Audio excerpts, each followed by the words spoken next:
mengetahui secara pasti apa langkah-langkah antisipatif yang akan dilakukan oleh PDIP ya, khususnya setelah Hasto dijadikan tersangka oleh KPK. Biasanya kemungkinannya dua hal, itu dibiarkan posisinya kosong atau akan ditunjuk PLT. Ini kan yang lazim. Jadi paling dua hal itu yang paling mungkin dilakukan. Karena kalau tidak salah di media online kan sudah mulai beredar. Di websitenya PDIP kalau tidak salah. Sudah hilang fotonya. Foto Pak Hasto itu sudah hilang katanya. Ketika Hasto ditetapkan sebagai tersangka, ada persoalan yang relatif serius. Apa? Ini menyangkut persepsi negatif terkait dengan PDIP. Karena apapun, Hasto ini ada orang penting di PDIP yang... Kalau fotonya sudah nggak ada, itu artinya ada koreksi. Itu artinya ada upaya untuk menyelamatkan partai. Dari segi isu, terutama isu-isu negatif.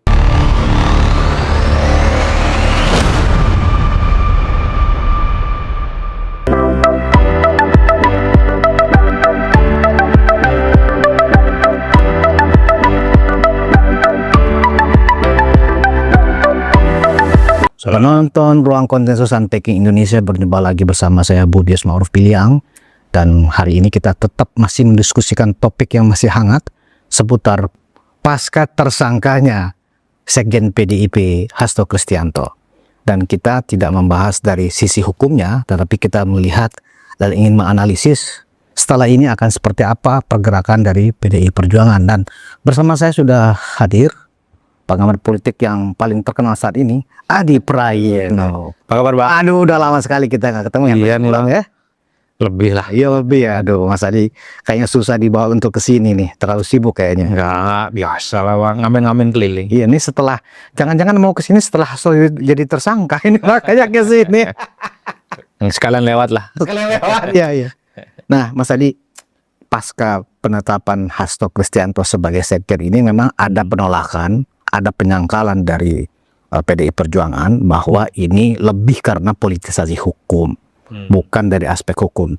Ini sebuah sikap yang berbeda juga sih sebenarnya, karena beberapa partai besar lainnya juga, sekjennya juga bahkan tersangka KPK, tidak ada sikap seperti yang dilakukan oleh PDIP, ya kan? Nah, sepertinya memang masih ada pergerakan yang akan dilakukan oleh PDIP.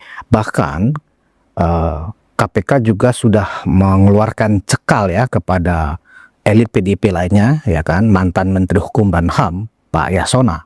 Nah, seolah-olah publik ingin diberikan kesan bahwa setelah ini menyusul mungkin Pak Yasona akan jadi tersangka juga. Nah, ini yang kita ingin lihat, apa yang akan dilakukan PDIP dan kaitannya dengan mungkin persiapan Kongres awal tahun nanti. Gimana Mas Adi melihat pergerakan PDIP sejauh ini?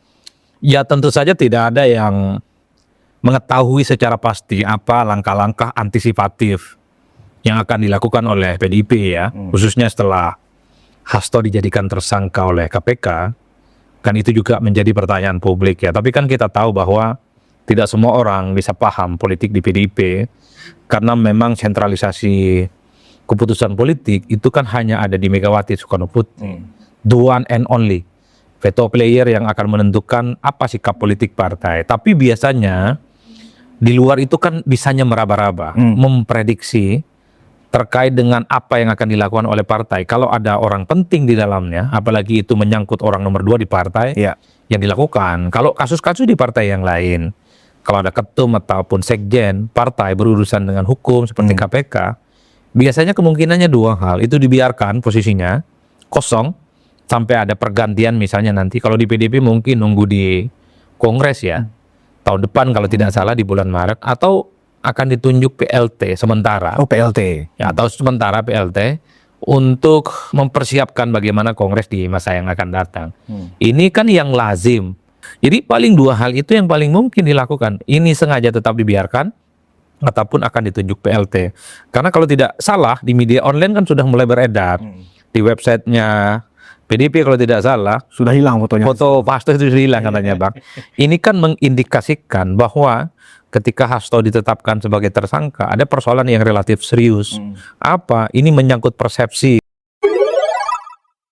kan persepsi negatif terkait dengan PDIP.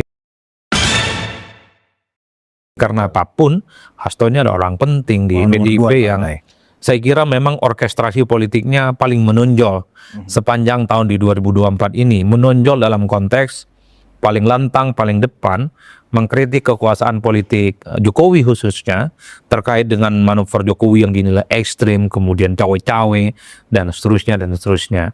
Ini yang saya kira memang orang juga bertanya-tanya. Artinya, di PDIP sekalipun sudah mulai muncul, mungkin ya, obrolan-obrolan langkah antisipatif apa yang dilakukan setelah sekjen mereka itu berurusan dengan KPK. Kalau fotonya sudah nggak ada, itu artinya ada koreksi. Itu artinya ada upaya untuk menyelamatkan partai dari segi isu, terutama isu-isu negatif. Halo everyone, kita bertemu kembali bersama saya Medi Meninka, kita di Med Channel guys. Menarik, kali ini kita bersama dengan seorang pengamat politik yang kapasitasnya tidak dipertanyakan lagi guys, Adi Praitno, bersama dengan host Bilius Empeliang. Menarik ini terkait mengenai persoalan yang akan dihadapi oleh PDIP pasca penetapan sekjennya Hasto sebagai tersangka ketiga ya.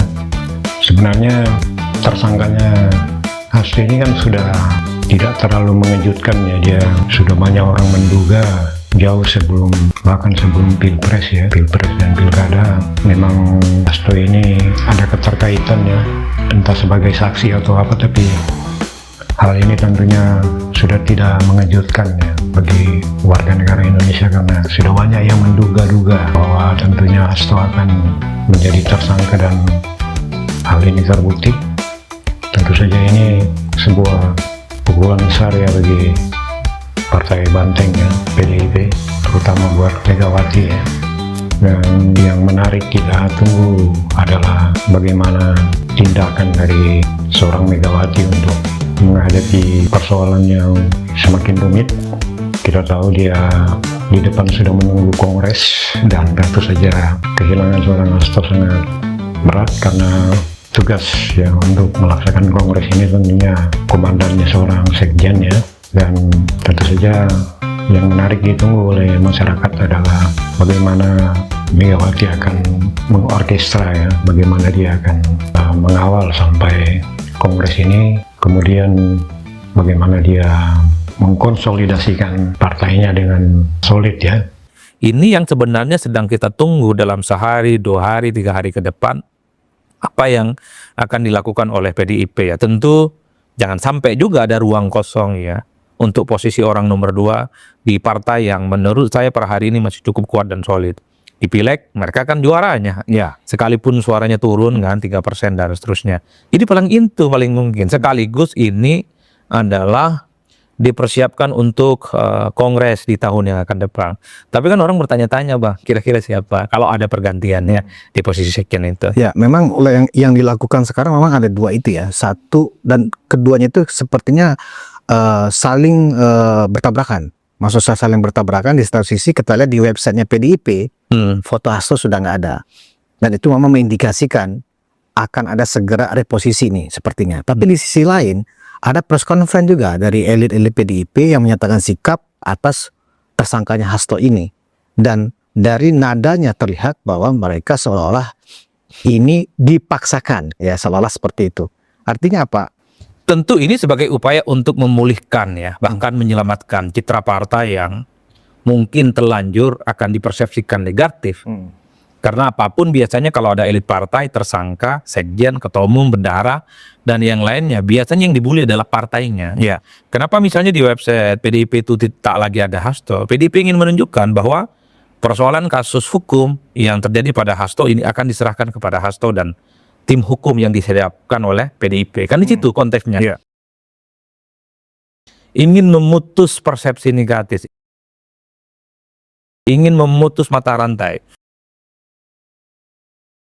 Supaya PDIP itu dinilai sebagai partai yang tegas Ya, tegas dalam arti bahwa ketika ada kadernya, sekalipun orang penting, itu untuk menyelesaikan kasusnya hingga tuntas. Entah dengan cara apa, mungkin pra-peradilan, entah apapun dan seterusnya.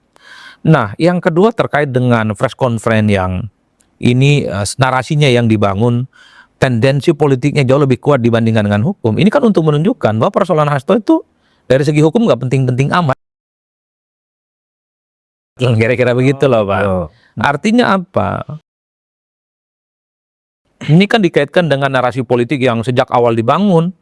Apalagi Hasto kan sering ngomong di podcast-podcast, di berita-berita disampaikan bahwa Hasto sedang ditarget. Oh no!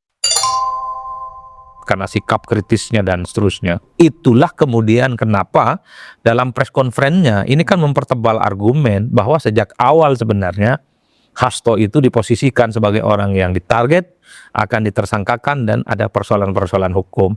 Oleh karena itu dengan dua argumen, fotonya hilang di website PDIP, kemudian misalnya narasi ini adalah narasi yang memang ditarget, adalah ingin menjelaskan gara-gara PDIP posisinya kritis dalam banyak isu, berada di luar kekuasaan, kala pilpres nggak ada temannya, maka PDIP digergaji dalam konteks itu kan kira-kira begitu, Pak.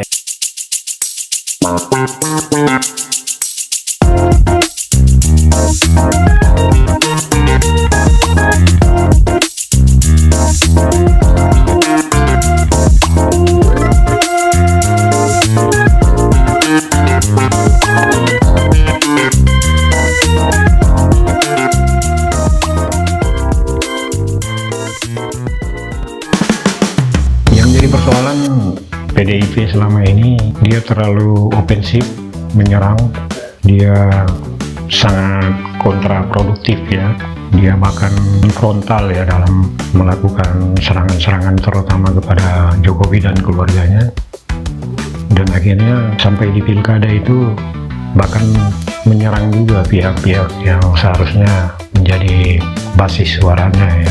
Kelemahan ini kan tentunya berimbas dari, kita tahu bahwa saat ini Indonesia memiliki bonus demografi ya, dari yang dimulai dari sekarang sampai tahun 2045 ya, karena mulai di tahun 2030 sampai 2045 itu Gen Z saat ini adalah mereka yang akan berkembang pesat, mereka yang akan berperan ya di tahun-tahun ini. Saat ini ya, yang dilupakan oleh Partai Banteng ini bahwa anak-anak muda Gen Z saat ini, generasi muda saat ini tidak menyukai gaya komunikasi yang kontraproduktif, ofensif dan frontal seperti yang dilakukan oleh elit-elit di PDIP, dan ini sebuah sinyal atau peringatan buat PDIP hati-hati ya di 2029, kemudian di 2034 sampai 2045 ya. Ini generasi-generasi muda inilah yang memegang peran. Jadi kalau tidak mendapatkan dukungan dari generasi muda yang adalah bonus demografi ini, tentunya PDIP akan mengalami kesulitan ke depannya ya. Dan itu yang saya kira jauh lebih kuat memang narasi politiknya belakangan ini. Karena kan memang bangunan isu bahwa Hasto itu nggak mungkin tersangka kalau nggak galak, tidak mecat kader, kira-kira begitu kan, dan seterusnya dan seterusnya. Ya, memang politik adalah wilayah persepsi ya. Betul. Dan kasus Hasto yang kemudian sekarang menjadi tersangka, di publik pun memang ada persepsi yang terbelah. Ada yang pro dengan PDIP, ada yang pro dengan KPK, kan begitu saat ini. Tetapi dalam wilayah politik apapun, penyelamatan partai mestinya bagi elit-elit partai adalah tetap prioritas, kan secara teoritis kan harusnya seperti itu. Karena kalau misalnya melakukan perlawanan, seolah-olah ya kan PDIP sebagai bagian dari partai besar di Republik ini seolah-olah tidak taat hukum, seolah-olah tidak menghargai Indonesia adalah negara hukum, bahwa kemudian ada hal-hal yang mungkin dianggap itu tidak benar dan seterusnya kan tinggal diuji di pengadilan, ya kan begitu Mas Adi. Tapi kita melihat memang masyarakat ingin melihat bahwa ya udah biarkan saja proses hukum. Kalau memang yang tidak salah itu akan bisa diungkapkan nanti di pengadilan. Kenapa harus menuduh ini politisasi hukum, ini kriminalisasi, Hasto ditarget dan seterusnya. Sementara ketika partai-partai lain yang tokoh-tokohnya juga tersangkut kasus hukum kasus korupsi tidak melihat reaksi seperti yang ditunjukkan oleh PDIP saat ini. Artinya apa? Itu tidak produktif bagi PDIP. Ya saya kira memang siapapun ya elit di negara ini yang berurusan dengan hukum, khususnya KPK, pasti narasi politisnya kuat. Pasti dikait-kaitkan dengan sikap politik, entah berbeda atau sama dengan kubu kekuasaan. Saya masih ingat Anas Urbaningrum waktu dijadikan sebagai tersangka oleh KPK. Saat itu sebagai ketua umum partai, penguasa, dan presidennya satu partai. Narasinya juga sama kok. Ini bahwa ada narasi-narasi karena mungkin saat itu Anas dinilai punya mazhab politik kan.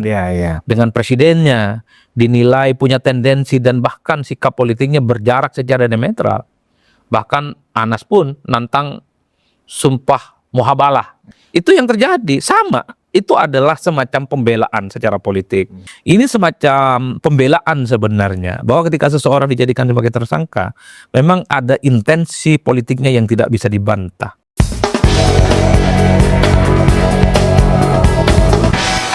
Meski begitu, dalam kasus pembuktian gelar perkara yang dilakukan oleh KPK, tuduhan-tuduhan yang sifatnya politis, dikriminalisasi, ditarget, itu kan terbantah. Apa yang dilakukan oleh tim hukum PDIP sebenarnya adalah sebagai salah satu bentuk pembelaan bahwa kasus Hasto ini, ya dosis politiknya kuat menurut mereka ya.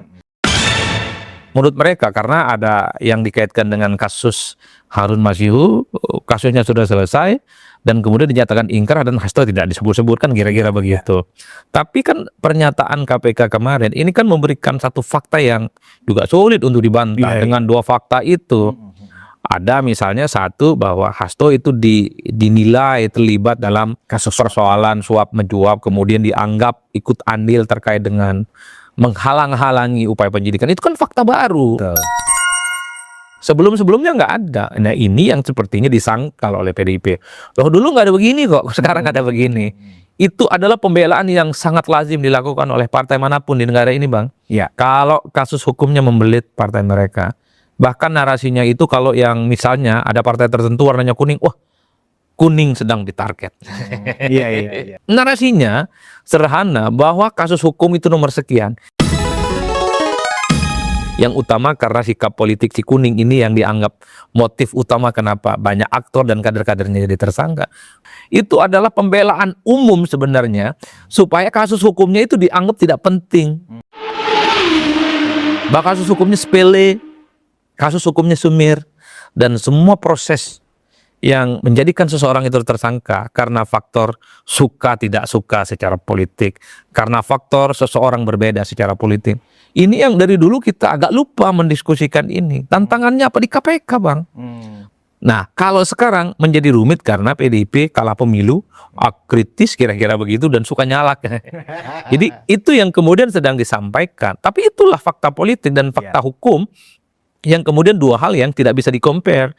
Sehebat apapun narasi politik yang disampaikan oleh seseorang dan partai yang sudah diputuskan jadi tersangka, itu tidak bisa membatalkan fakta-fakta yang ada di KPK. Politik fakta hukum. Ketika Hasto sudah menjadi tersangka, mestinya belajar dari kasus-kasus yang sebelumnya. KPK tentu sudah memiliki alat bukti dan saksi, kan itu kuncinya. Di PDIP sendiri, di internal sendiri kan memang sedang ada semacam kegiatan-kegiatan yang cukup intens di dalam reposisi di kepengurusan barangkali. Kan mau kongres. Nah, sekarang mau kongres, kan berarti kan ibu juga bertambah nih umurnya, bertambah sepuh. Ada semacam sabda dari Ibu Ketum bahwa yang menjadi penggantinya beliau sebagai ketum itu harus Trah Soekarno. Berarti kan hanya dua nih, kan? Puan Maharani dan Prananda. Nah, bisa jadi pergantian sekjen atau dengan tersangkanya kasus Hasto ini ada triggernya, ya kan, untuk memulai persiapan kongres siapa yang akan menjadi ketua umum. Kenapa? Karena Hasto ini adalah kubu dari Prananda, kan begitu. Kubu dari Prananda nih. Dilihat dari konsolidasi menuju kongres dan memang ada reorganisasi di level pimpinan puncak. Menurut Mas Adi ke depan ini apa yang sebaiknya dilakukan oleh elit PDIP supaya ruang untuk mendapatkan lagi citra yang bagus dari masyarakat menuju 2029 itu juga nggak terlalu jauh ketinggalan gitu loh maksudnya. Ya saya kira memang harus segera melakukan konsolidasi internal ya. Langkah-langkah strategis setelah Hasto itu ditetapkan sebagai tersangka. Secara citra partai tentu pasti ini buruk dan negatif ya. Langkah-langkahnya tentu adalah antisipasi. Apa upaya-upaya untuk memulihkan ini semua, Bang? Ini tentu PDIP harus gerak cepat ya dalam konteks ini. Jadi sudah saatnya PDIP untuk merubah ya cara berkomunikasi. Jangan seperti sekarang yang sangat agresif ya. Dan gaya-gaya ini sudah tidak laku di zaman sekarang ya. Mungkin kalau di awal-awal reformasi itu memang sangat laris gaya-gaya seperti ini, sangat disukai oleh masyarakat karena memang sikap menentang akibat tekanan dari Orde Baru menimbulkan pemberontakan ya, artinya perlawanan-perlawanan yang keras. Jadi sikap yang menggebu-gebu, ofensif memang sangat disukai di zaman itu, tapi saat ini sudah berubah ya. Zaman sekarang zaman artificial intelligence, zaman digital itu sudah sangat berbeda. Jadi sudah saatnya ya. Saya rasa Megawati sebagai seorang perekat di PDIP ya, dia seorang tokoh yang menjadi simbol perekat buat partai ini, harusnya sadar bahwa komunikasi politik itu dia harus merubah wajah PDIP dalam berkomunikasi, harus dirubah menjadi sebuah PDIP yang lebih smart ya, lebih elegan, dan tentunya ini akan menandai sebuah kelahiran kembali dari partai yang besar, PDIP Reborn ya. Kita tidak bisa memungkiri bahwa PDIP adalah sebuah aset yang sangat besar di negara ini. Nah, sebagai partai yang besar disayangkan kalau sampai akan mengalami kemunduran yang terlalu jauh, bahkan mengarah ke perpecahan ya. Semoga ini tidak terjadi, semoga partai ini kembali bangkit dan menunjukkan dominasinya seperti dulu, tapi tentunya dengan wajah yang baru ya. Semoga saja. Ya minimal sudah akan ditentukan soal posisi sekjen misalnya ya, sekaligus untuk mempersiapkan bagaimana jalan untuk menuju Kongres di 2025, kan kira-kira begitu tuh ya jalan ceritanya. Nah yang kedua mungkin juga bicara tentang reposisi, bagaimana bangunan narasi yang selama ini cukup dominan PDIP yang sangat lantang, agresif gitu ya, yang itu dianggap kontraproduktif dengan kondisi politik saat ini. Sekalipun secara substansi agitasinya itu benar dan masuk akal, tapi karena model komunikasinya itu dianggap kontraproduktif dengan budaya politik kita yang santun, tidak terlampau membabi buta, itu yang saya kira memang harus difikirkan oleh PDIP. Nah yang kedua, memang secara alamiah ya, tanpa ada kasus soal Hasto dijadikan sebagai tersangka, memang rasa-rasanya ada kecenderungan di Kongres 2025 posisi sekjen memang sepertinya akan berganti, karena mengingat Hasto ini adalah sekjen yang paling lama kayaknya di PDIP. Belum ada sejarahnya sekjen 2 periode, posisinya kuat dan sangat powerful karena mengorkestrasi begitu banyak kepentingan politik PDIP sepanjang 10 tahun ini kecuali Hasto. Artinya secara alami ya pergantian itu mungkin akan terjadi ya. Nah yang agak ramai memang apa yang abang tadi sebutkan soal ketua umum ya.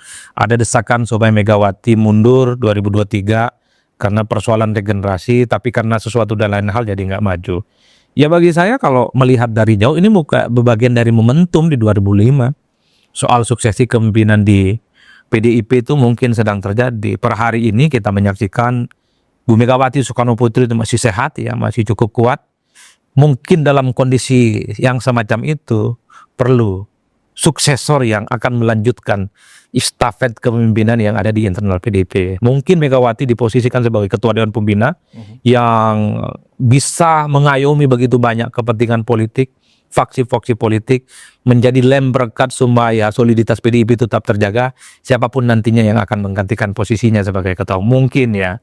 Tapi setidaknya karena per hari ini simbol perekat PDIP itu adalah Megawati Soekarno Putri, sepertinya menjadi penting untuk melakukan regenerasi, dibimbing kira-kira begitu. Kira-kira siapa yang harus menjadi nomor satu di PDIP, entah itu Puan Maharani, entah itu Prananda ataupun yang lainnya kan, kira-kira begitu. Sambil lalu memang posisi Megawati tetap cukup urgen dan cukup signifikan.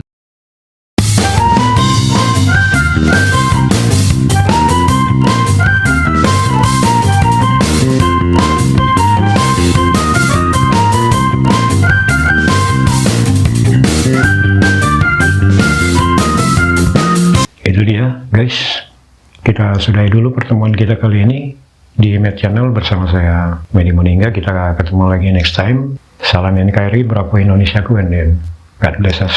Thank you.